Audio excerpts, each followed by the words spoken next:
Hi viewers, నేను మీ లక్ష్మి. అంటే రీసెంట్‌గా వస్తున్న ప్రతి సినిమా కూడా మట్టి సినిమా, మన సినిమా అనేలాగా అనిపిస్తూ ఉన్నాయన్నమాట. మనసుకి హత్తుకునేలా. అంటే సినిమా చూసిన ప్రతిసారి మనం ఎక్కడో 90స్‌కి ఒకసారి వెళ్ళి అక్కడ పరిస్థితులు ఎలా ఉన్నాయి, సిట్యుయేషన్స్ ఎలా ఉన్నాయి, స్టోరీస్ ఎలా ఉన్నాయి, ఇవన్నీ కూడా ఒకసారి మనం చూసొస్తూ ఉన్నాం కదా! అలా వస్తున్న ప్రతి సినిమా మంచి హిట్ అవుతూ ఉంది. అండ్ రీసెంట్‌గా నేను ఒక టీజర్ చూసా. చాలా అద్భుతంగా అనిపించింది. అండ్ నేమ్ కూడా ఆ నేమ్ వింటేనే నాకెక్కడో 90స్‌కి అలా ఎళ్లి, ఆ స్క్రీన్‌ని నేనక్కడ చూసినట్టు అనిపించింది. సినిమా పేరు 'దూరదర్శిని'. అందులో నటించిన హీరో ఇప్పుడు నాతో పాటుగా ఉన్నారు. హాయ్ అండి. నమస్తే మేడం. హాయ్ సుభిక్షిత్ గారు. హాయ్.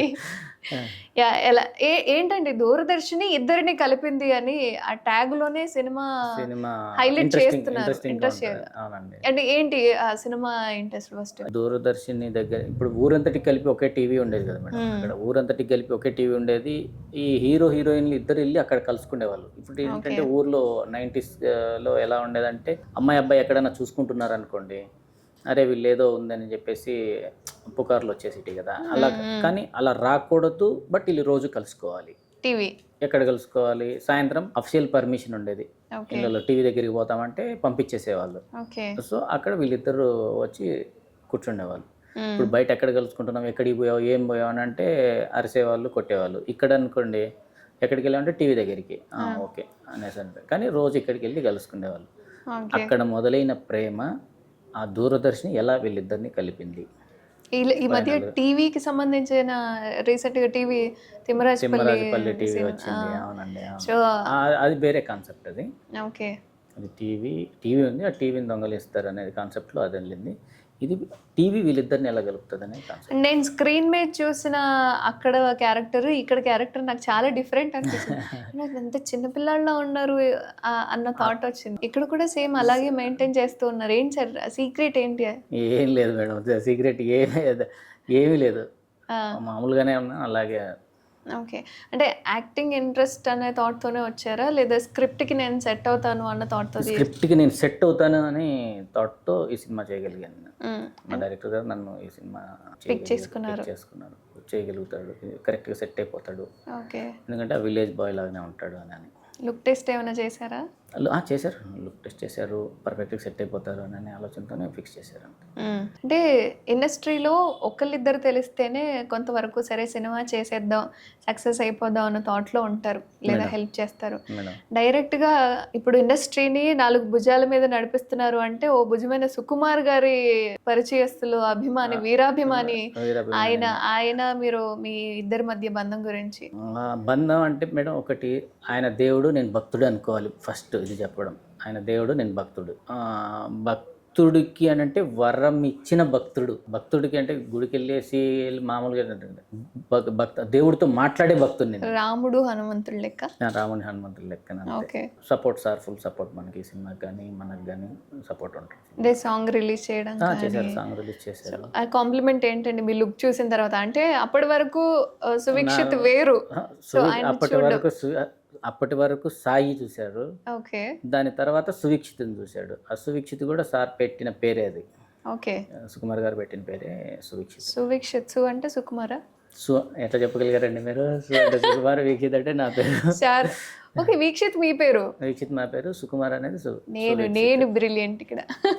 సువీక్షిత్ ఓకే. సార్ పెట్టారు. సూపర్. ఆ! అంటే సుకుమార్ గారి చేత నామకరణం చేయించుకున్న సాయి అంతే. అనొచ్చు. కాంప్లిమెంట్ ఏంటి? అంటే మీ లుక్‌ని చూసిన తర్వాత సుకుమార్ గారు ఏమన్నా కాంప్లిమెంట్ ఇవ్వడం గాని? కథ ఇది అని అన్నాక కథకు కరెక్ట్‌గా సెట్ అయితావు. బావుంటది. జాగ్రత్తగా చేసుకో. ముందే ఈ సార్‌కి చెప్పారు. ఆ! సార్ ప్రతి ఒక్కటి చెప్తూ ఉంటాను. మినిమమ్ అంటే తెలుస్తుంటది. టీమ్ అంతా ఇది చేస్తూ ఉంటది. ఓకే. ఇట్లుంటది అంటే ఓకే అమ్మా బావుంది చెయ్యి. మంచి సాంగులున్నాయి. మంచిగా ఉంది. బావుంది. హ్మ్. ఓకే అని సపోర్ట్ ఇచ్చారు. అంటే తీసుకురావడం చిన్న సినిమాగా తీసుకొస్తున్నారు. ఆ! బట్ పాటల్ని సునీతమ్మ గారితో పాడించారు. అలాగే అనురాగ్ గారు అనురాగ్ కులకర్ణి గారు, ఆ! ఆర్‌పి పట్నాయక్ గారు. అవును. పెద్ద పెద్ద వాళ్ళతోనే పాటల్ని డిజైన్ చేశారు. అండ్ సినిమా ఆ స్క్రీన్ చూస్తేనే వీళ్ళు చిన్న ప్రొడక్షన్ కాదు ఇది పెద్ద ప్రొడక్షనే అన్న థాట్ కనిపిస్తుంది. లేదు. అంత క్లీన్ అండ్ నీట్‌గా. బడ్జెట్ చిన్నదే, సినిమా చిన్నదే. కానీ పెద్దగా ప్రెజెంట్ చేసాం అంతే. హ్మ్. సినిమాని పెద్దగా ప్రెజెంట్ చేసాం. బడ్జెట్ చిన్నదే అండ్ సినిమా చిన్నదే. హ్మ్. కానీ ప్రెజెన్స్ మాత్రం పెద్దగా ఉంది అంతే. ఓకే. అంటే మీ లైఫ్‌లో ఏమైనా దూరదర్శిని స్క్రిప్ట్, కాన్సెప్ట్ ఏమన్నా ఫేస్ అలా చేసారా? ఏం లేదు మేడం. అలా ఏం లేదు. సిగ్గుపడుతున్నారంటే ఉండే ఉంటుంది. మళ్ళీ ఫ్యామిలీ ఇంటికెళ్ళాక తంతారేమో అన్న అట్లా ఏం థాట్‌లో. లేదు. అలాంటిదేం లేదు. అంటే ఒక అనుభవాలు, విలేజ్ అనుభవాలే అంతే. విలేజ్ అనుభవాలు, కామెడీ కావచ్చు, ఒక బాండింగ్స్, విలేజ్‌లో పీపుల్స్‌తో ఉన్న బాండింగ్స్ కావచ్చు, అవైతే అనుభవాలతోనే సినిమా ఉంది. హ్మ్. లవ్ గివ్ అనేదేం కాదు కానీ, విలేజ్ అట్మాస్ఫియర్‌కి సంబంధించిన అనుభవాలతో సినిమా ఎక్కడ తీశారండి ఇది అదంతా? యానం అండి.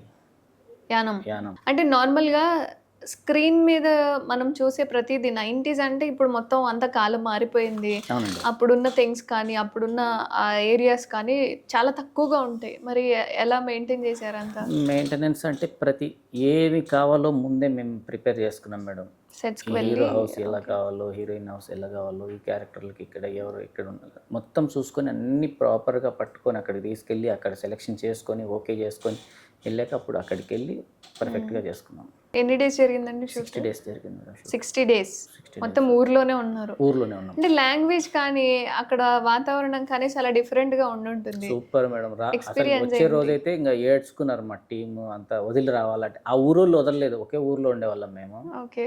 ఆ ఊరోళ్ళే వదలలేదు. ఏదో ఇంగా అదే బిడ్డను అత్తగారింటికి పంపించేటప్పుడు, సాగనంపేటప్పుడు వచ్చి ఏడ్చుకుంటూ పంపిస్తారు కదా! అలా మమ్మల్ని బస్ ఎక్కిచ్చారు అందరిని. హ్మ్. చాలా అభిమానంగా చూసుకున్నారు అక్కడైతే. ఓకే. ఎందుకంటే 60 డేస్ ఆ ఊర్లోనే ఉన్నాం. సందడి ఉండే కదా వాళ్ళకి. ఒకే ఊర్లోనే స్టే ఉండే. ఆ ఊర్లోనే ఉంటుండే. ఓకే. హీరోయిన్‌తో కాంబినేషన్ 'గీతిక రతన్' హ్మ్. ఎక్కడి నుంచి పిక్ చేసుకున్నారు ఏంటి? అమ్మాయి రాజమండ్రి అమ్మాయి మేడం. ఓకే. తెలుగు అమ్మాయే. రాజమండ్రి అమ్మాయి. ఓహ్! ఈ కథకి పర్ఫెక్ట్‌గా యాప్ట్ అవుతుందని అనేసి ఆలోచించి పిక్ చేసుకున్నాను. సూపర్. బాగా చేసింది అంటే మంచిగా. రీసెంట్‌గా చాలా వరకు తెలుగు అమ్మాయిలు బాగా కనిపిస్తున్నారు.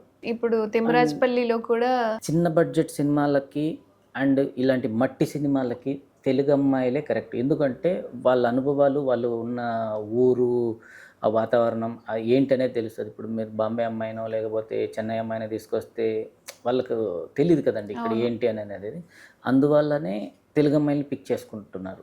ఆ పిక్ చేసుకోవడం వల్ల ఏదంటే first of all communication gap రాదు. ప్లస్ ఇంకోటి ఏందంటే వీళ్ళకి ఒకటి చెప్పేయంగానే అర్థమైపోతది. ఇట్లా ఓకే మనం ఇట్లా ఉండాలా, అలా ఉండాలి, అలా ఉండాలని అనిపిస్తుంది. అట్లా ఉంటది కాబట్టి చాలామంది ఉన్నారు తెలుగులో అమ్మాయిలు. బయట నుంచి తెచ్చుకుంటాం అంటున్నారు కానీ చాలామంది తెలుగులో అమ్మాయిలు చాలామంది ఉన్నారు.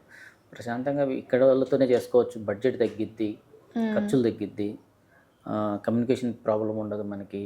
మనం ఒకటి చెప్పేస్తే వాళ్ళు అల్లుకుపోతారు. ఏంటి బేసిక్‌గా ఇలాంటి 90s బ్యాక్‌డ్రాప్ ఓకే. మాత్రం తెలుగు అమ్మాయిలనే ఎందుకు మరి ఇతర రాష్ట్రాల వారిని హైలైట్ చేస్తూ ఉన్నారు చాలా వరకు? తెలీదు మేడం. మన తెలుగు అమ్మాయిలు అనుకోండి ఎక్స్‌పోజింగ్ లివర్ అనే ఒక ఇది ఉంటది. హ్మ్. కానీ ఇప్పుడు నేను ఎంచుకున్న కథ నాదేంటంటే మంచి విలేజ్ కథ కాబట్టి తెలుగు అమ్మాయిలు యాక్సెప్ట్ చేసేస్తారు మంచిగా. ఓకే. ఆ అమ్మాయిలు చేసితే ఆడియన్స్ కూడా అలాగే యాక్సెప్ట్ చేస్తారు. ఇప్పుడు మీరు కలర్ ఫోటో చూసుకోవచ్చు. తెలుగు అమ్మాయే కదా! అవును. ఇప్పుడు తిమ్మరాజుపల్లిలో చూసి చేశారు. తెలుగు అమ్మాయే కదా! రాజు వెడ్స్ రాంబాయి చేశారు. Hit cinema. అవును. తెలుగు అమ్మాయిలు. కమిటీ కుర్రోల్లో చేశారు అమ్మాయిలు. తెలుగు చాలా అమ్మాయిలేగా. వరకు తెలుగే. హిట్ అవ్వలేదా? పోనీ బయట నుంచి తెచ్చిన అమ్మాయిలే ఉన్నారు. ఆ బయట నుంచి తెచ్చిన అమ్మాయిలు ఫ్లాప్ అవ్వలేదా? మేము అక్కడి నుంచి అంతగా తెచ్చాము. క్యారెక్టర్‌ని పండించలేరు, అర్థం చేసుకోలేరు. చేసుకోలేరు. ఇలాంటి తెలుగు స్వచ్ఛమైన సినిమాలకి మాత్రం తెలుగు అమ్మాయిల్ని పెట్టుకుంటే మనకి అన్ని విధాలా కలిసొస్తుంది. హ్మ్. బడ్జెట్ విషయంలో అవ్వచ్చు, లాంగ్వేజ్ ప్రాబ్లమ్ లేకుండా ఉండొచ్చు. ఏదైనానికైనా వాళ్ళకి అన్ని మనకి ఈ తెలుగు గురించి తెలిసి ఉంటది కాబట్టి, వాళ్ళకి ఇక్కడ వాతావరణం గురించి తెలిసి ఉంటది కాబట్టి పర్ఫెక్ట్‌గా చేసేయగలుగుతారు. అంటే ఫ్యామిలీ రియాక్షన్ ఏంటండి? నేను ఇలా సినిమా చేస్తున్నాను, హీరోగా ఉన్నాను అన్నప్పుడు. ఫ్యామిలీ రియాక్షన్ అని అంటే వాళ్ళ సపోర్టే ఉంటదండి. రియాక్షన్స్ ఏం లేవా? అంటే రియాక్షన్స్ ఏం లేదు. ఓకే. చేస్తారు. ఏదో ఒకటి పర్లేదు చేయొచ్చు అని. అంటే అంతకుముందు అంటే ఎక్స్‌పీరియన్స్ కానీ లేదా ఏం ప్రాజెక్ట్ లేదు. చేయడం ఏం కానీ లేదు లేదని మేడం. చెప్పారు. ఎక్స్‌పీరియన్స్ అయితే ఏం లేదు. లైక్ టెంపుల్‌కెళ్ళినప్పుడు ఈ స్టోరీ కానీ యథార్థ కథ, జరిగిన కథ అంటున్నారు. మరి అవును. ఈ స్టోరీని పిక్ చేసుకున్నప్పుడు కానీ దీనిలో చేంజెస్ ఏమన్నా చేయడం కానీ జరిగిందా? 80% ఒరిజినల్ పెట్టాం మేడం. ఓ 20% కామెడీస్ అని అవి ఇవి ఇంకో 20% యాడ్ చేసాం కథకు. ఈ అరుణాచలం ఇన్సిడెంట్ ఏంటి సార్? అదే ఇప్పుడు అక్కడికెళ్ళినప్పుడు ఒక పెద్దాయన కథ చెప్పాడు. అక్కడ ఒక భిక్షాటన చేసుకునే వ్యక్తి కథ చెప్పాడు. ఆయన స్టోరీయే ఈ దూరదర్శిని. ఆయన స్టోరీ ఆయన కాదు. ఆళ్ళ కొడుకు స్టోరీ ఆయన పిచ్చోడయ్యాడు. హీరో వాళ్ళ కొడుకు. కానీ ఆయన పిచ్చోడయ్యాడు. ఓకే. సెట్స్‌లో జరిగిన అదే సిల్లీ ఇన్సిడెంట్స్. ఫుల్ ఎంజాయ్ చేస్తూ చేసాం. ఏ ఒక్క ఆర్టిస్ట్‌తో కూడా ఎంజాయ్ చేస్తూనే చేసామండి. ఏదైనా ఇన్సిడెంట్ జనరల్‌గా కామెడీ అట్లా? కామెడీ ఏం లేదు గానీ మేడం, బెస్ట్ కాంప్లిమెంటరీ అనుకోవచ్చు నాకైతే. షూట్ చేస్తున్నాం అక్కడ ఈవినింగ్ 7:00 అట్లా. ఊరంతా చాలామంది ఒక 100-200 మంది ఉన్నారు, అంత రౌండ్గా ఉన్నారు. ఒక సీన్ జరుగుతుంది, నేను నిలబడుకొని ఉన్నాను, ఇక్కడే నిలబడుకొని ఉన్నాను. ఆ సీన్ జరుగుతుంది. వచ్చి ఇట్లా భుజం మీద చేసేటంటే ఎవడ్రా హీరో అని నన్ను అడిగారు. కొత్తోడన్నా అన్నాను నేను. కొత్తోడన్నా బాగా చేస్తున్నారు అదే అని చెప్పేసి అని అనుకుంటాను. తర్వాత నా షాట్ వచ్చింది, వెళ్ళాను అక్కడికి వెళ్తే అడిగాము ఈడరా హీరో, ఈయన్నే అడిగాను అనేట్టు ఆయన అనుకుంటున్నాడు. ఓకే. అంటే వాళ్ళు నన్నే అడిగారు హీరో ఎవరు అని. అంటే ఎందుకంటే అప్పుడు అనిపించింది ఏం కాంప్లిమెంటరీ అన్నానంటే, మీకు నేను అక్కడ ఆ బట్టల్లో అవి చూసుకుని నన్ను ఆ విలేజ్ పర్సన్సే అనుకున్నారు వీళ్ళు. అందులోనే కలిసిపోయాను నేను. ఓకే. కలిసిపోయాను అక్కడికి వెళ్ళి అక్కడ అంటే ఓకే నన్ను యాక్సెప్ట్ చేసేసారు ఈ విలేజ్ పీపుల్ లాగానే ఇందులోనే ఉన్నట్టు. నేను అదొకటి బెస్ట్.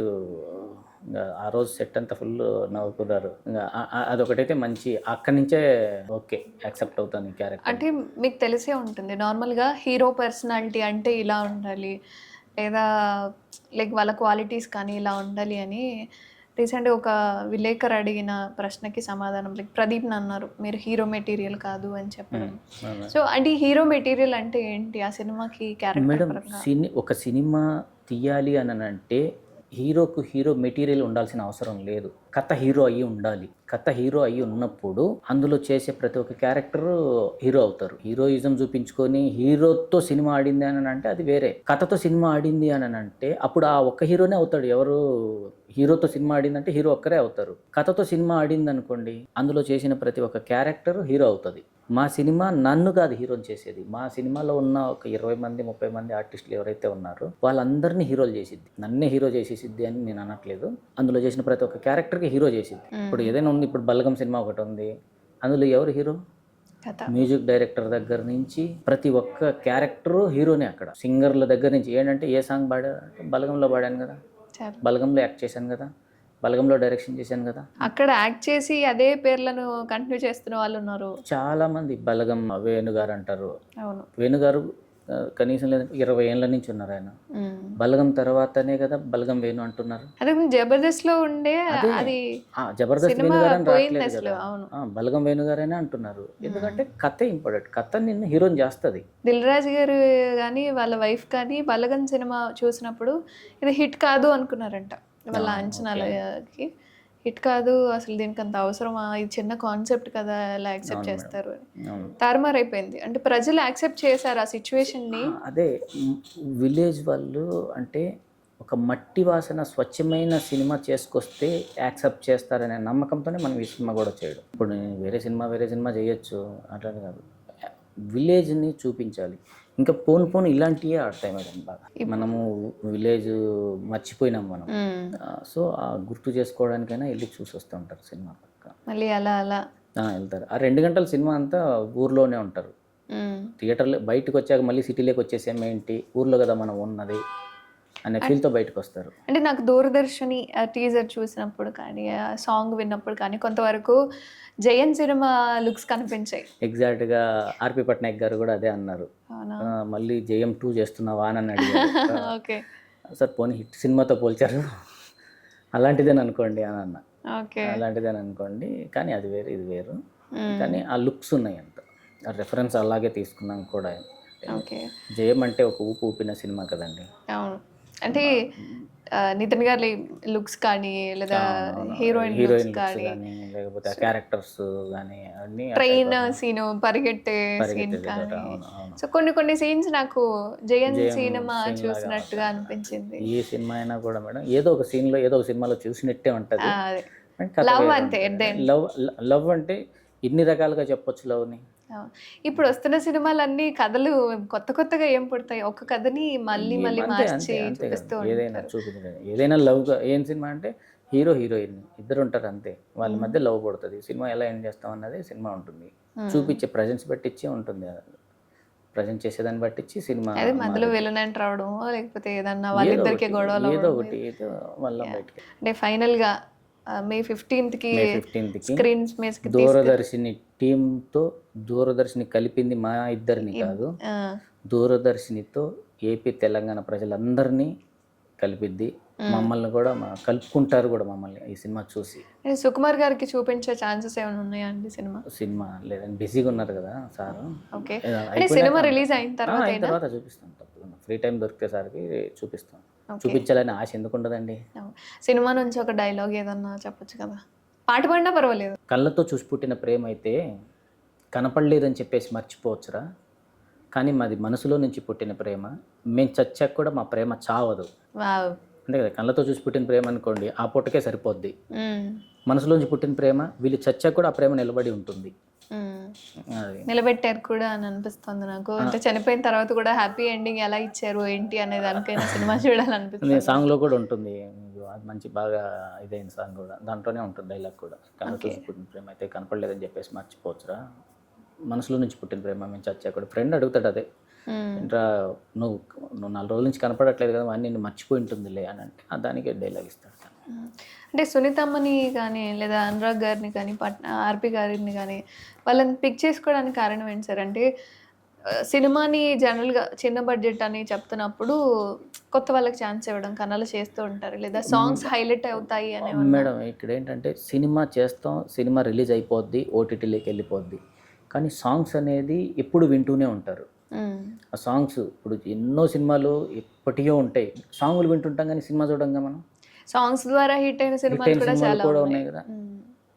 ఈ సినిమా అలాగా ఇప్పుడు ఉండిపోవాలి అనే గుర్తుతో మంచి సింగర్స్ను తీసుకోవాలనే ఆలోచనతో తీసుకున్నాను అంతే. ఎందుకంటే వాళ్ళని తీసుకోవడం వల్ల ఏమవుతుందంటే మంచిగా పాడతారు, ఎప్పటికైనా వినాలనే ఫీల్ ఉంటుంది. మీరు చూసారు సాంగ్ కూడా, నా నీడ వెళ్తుందా, సూపర్ వెళ్ళిన సాంగ్ కూడా అది బాగా. సో అట్లా ఇందులో ఉన్న సాంగ్స్ ప్రతి ఒక్కటి ఆర్పి పట్నాయక్ గారు పాడారు, ఆయన కూడా మంచి సాంగ్ పాడారు దాంట్లో. అది కూడా ప్రతి ఒక్క సాంగ్ బాగుంటుంది మేడం ఇందులో. ఓకే, సో మరొకసారి అందరినీ ఏడిపించడానికి కర్చీఫ్లతో థియేటర్కి రావాలి అంటారు. మే 15న 15వ తారీఖు మే 15కి రావాలి. అంటే థియేటర్కి రావడం కోసం మా ప్రేక్షకులందరికీ వాళ్ళందరినీ సాటిస్ఫై చేయడం కోసం మీ మాటల్లో కొన్ని వర్డ్స్ ఏమన్నా సినిమాకి ఏ విధంగా రప్పించుకోవాలి అనుకుంటున్నారు? ఇది మన సినిమా మేడం, మీ సినిమా, మీలో ఒక్కరి సినిమా ఇది. అంటే ఊర్లో ప్రతి ఒక్కరు అనుభవించిన సినిమానే. 90s నుంచి ఉన్నోళ్ళంటే అందరూ అనుభవించారు. నేను సినిమా చేశాను రండి అని నేను వినవట్లేదు, మీ మూలాలను గుర్తు చేస్తున్నాను రండి అని అంటున్నాను. మీ అనుభవాలు మిస్ అయిపోయినవి ఇవన్నీ నేను మళ్ళీ గుర్తు చేస్తున్నాను, వచ్చి చూడండి అంటున్నాను. ప్రేమలు కూడా మీరు మర్చిపోయిన ప్రేమలు, హైదరాబాద్లో ఉండే అమ్మానాలను మర్చిపోయిన వాళ్ళు చాలామంది ఉంటారు, వాళ్ళ ప్రేమలు కూడా ఎలా ఉంటాయి అనేది కూడా నేను ఇందులో చూపించాను. ఆల్ ది బెస్ట్ సువిక్షిత్ గారు. ఫర్ దూరదర్శిని ఇద్దరిని కలిపింది దూరదర్శిని ఇద్దరిని కలిపింది. మే 15తో ఏపీ తెలంగాణ ప్రజలందరినీ కలిపింది దూరదర్శిని. మళ్ళీ మమ్మల్ని 90s లోకి తీసుకెళ్ళడానికి మీరు సిద్ధంగా ఉన్నారు, మేము కూడా రావడానికి సిద్ధంగా ఉన్నాము. Thank you so much and all the best for your film. Thank you so much. Thank you very much.